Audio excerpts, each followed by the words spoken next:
And before I get in this video real quick, I just, I was just playing around on the Drop Deck website. The IC. I was just talking to the one of the founders, the co-founder, and man, I'm pretty psyched up about this one. I think there's some good potential. I was a little saddened when he's like, oh well, like later in 2018, the thing will be. I'm like, but again, you got to start in the beginning. You got to get funding. You got, I understand. I accept it and I respect it. And that's what I'm going to be holding on to. Or as they say, hodl, HODL, instead of hold on for dear life. But I'm definitely holding. So anyway, I'll just poke around the site, looking at some of the scenarios and some of the things it does. It's pretty neat. That's on my, one of my hot list ICOs, honestly. So Daily Reckoning. It was actually posted on Zero Hedge. And as I'm scrolling through Zero Hedge, it's freezing up. And you know what? Let me just go to the main source. I'll just do it that way. So same thing, though. It's dailyreckoning.com. Charles Hugh Smith, which I think, doesn't he also have the Of Two Minds blog also? Was that him? Anyways, the fading scent of the American dream. This is the reality. The American dream is now reserved for the top 0.5%, with some shreds falling to the top 5%. Who are tasked with generating a credible illusion of prosperity for the bottom 95%.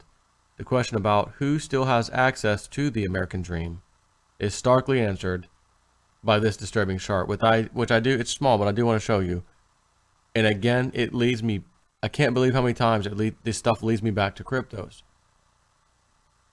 Because as it says, the American dream is starkly, right? Who has access to the American dream is starkly answered by this disturbing chart, meaning very few people in America these days have access to the American dream, whereas before, with a healthy middle class, almost everybody had access to it, so to speak. Enter cryptos, investments, and again, I know they're not going to all do great. Some might not do good at all. We know that. Look at Facecoin. Oh, I almost want to throw up my mouth when I see how that thing's been performing lately. They're supposed to have that website out here shortly, November, December. Hopefully, oh great, start using the tokens to buy things on the website, like, play a game or whatever like they do on Facebook. Oh great, finally it turned around, I'm waiting, I'll hold on to those things. But again, and then Starta hadn't been doing too well. But I just read something the other day that they've just partnered with something going on. It's actually looking decent. So I'm like, again, I'm just going to hold and wait. But if it can take you from not being able to acquire a middle-class lifestyle or American dream to actually being able to do that, I want to be the guy on YouTube telling you, hey, look what I found, which you've already known. I've been doing this for months and months and months now, heavily this year anyways.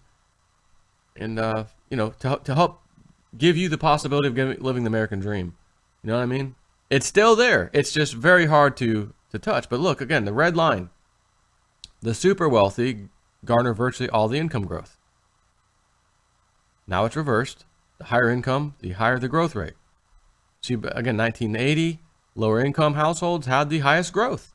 Literally, lower income households had the highest growth. That's right. That's what we call, I've been working my way back to you, babe. Babe being the American dream. And then we had 2008 happen. Too big to fail. Throw money at them, but don't throw any at you. You're too small to care. If you talk to young people struggling to make ends meet and raise children, or read articles about retirees who can't afford to retire, or listen to a guy on YouTube who reads about retirees who can't afford to retire, name's Jason before, you can't help but detect the fading scent of prosperity.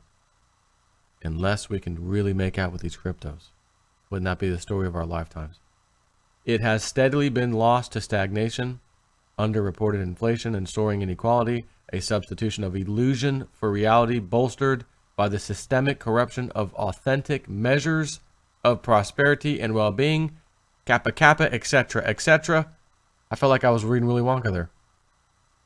In other words, the American dream idea that life should get easier and more prosperous as the natural course of progress is still embedded in our collective memory, even though the collective reality has changed.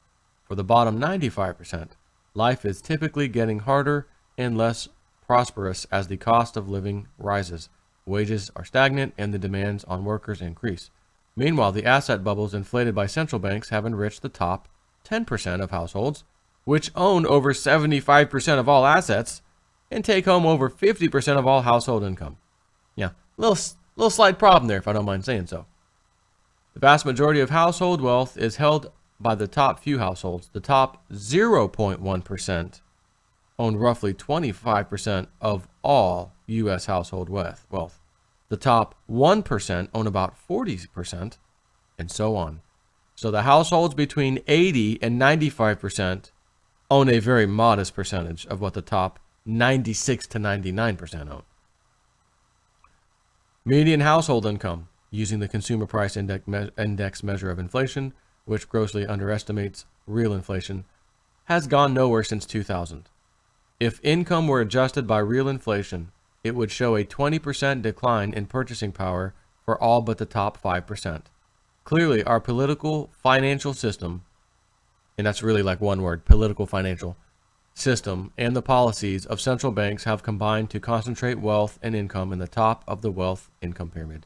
The average person knows the scent of the American dream is dying, it's fading, and many have lost hope of what was once taken for granted: home ownership, increasing income, and an easier life as household income and wealth slowly but surely increased with time. Now it's the opposite.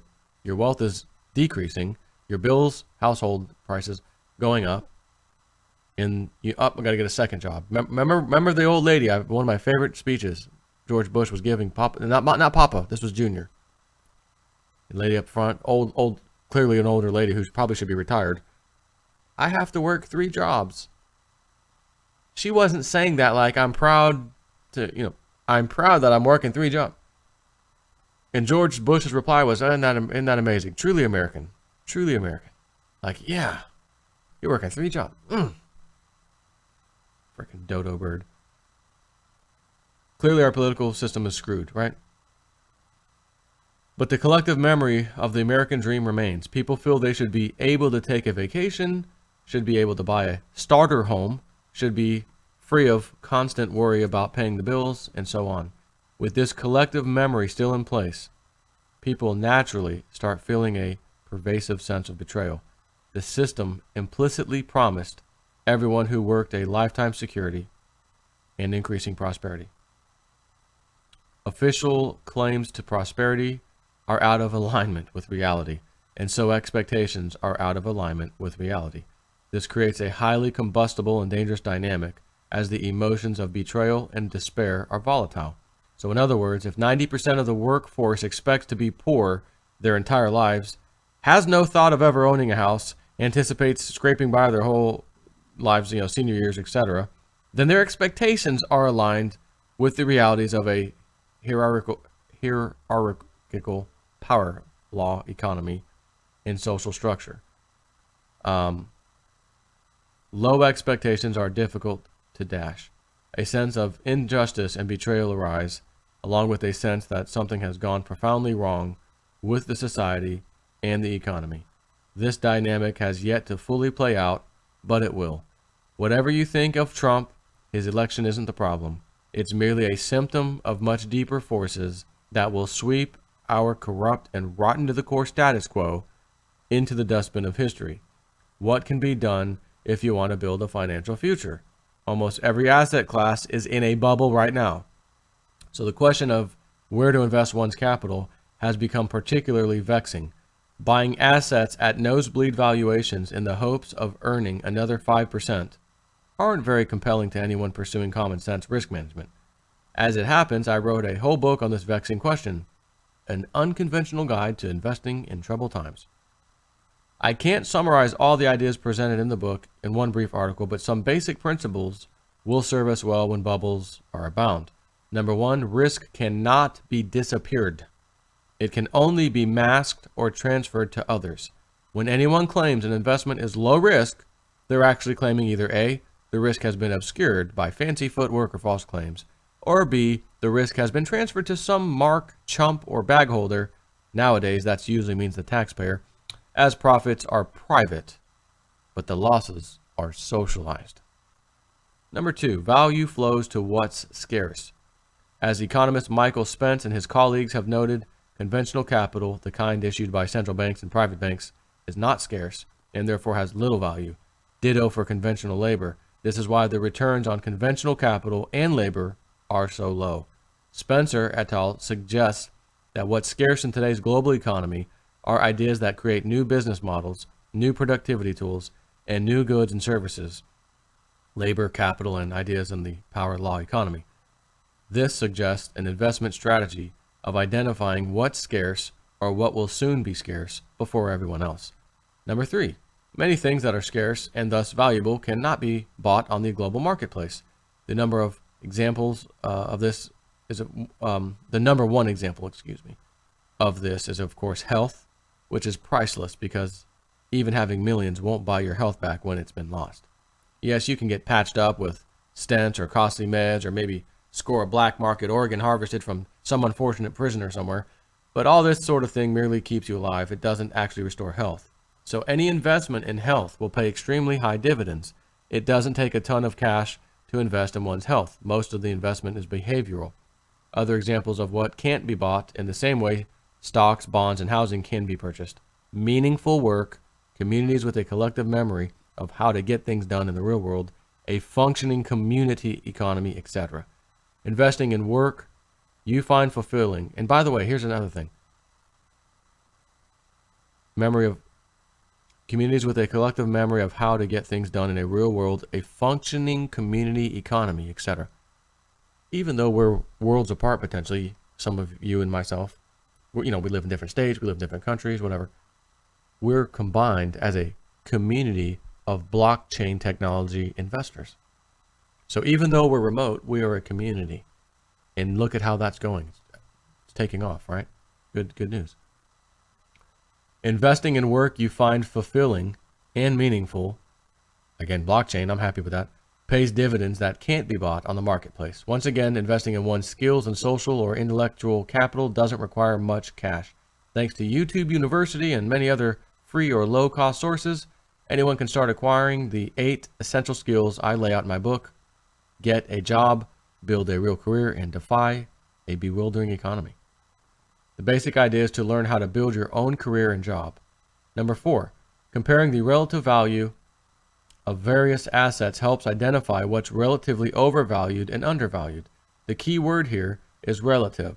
To say something is absolutely undervalued is trickier than concluding something is undervalued compared to other asset classes. For example, compare housing in the U.S. and global commodities based on National Case-Shiller Index. House prices have reached new bubblicious levels, thanks Federal Reserve. It's not much of a stretch to reckon that valuations are looking a bit more likely to be overvalued here rather than be undervalued. Meanwhile, commodities look decidedly unbubblicious at today's levels. But overall, this remains one of the most challenging environments we've known. Regards, Charles Hugh Smith for the Daily Reckoning. Great article. Spot on. That's why I like my metals, completely undervalued commodity, silver. But I also like blockchain because it's filling a lot of these gaps he just talked about, right? That's why I talk about these things. Take care.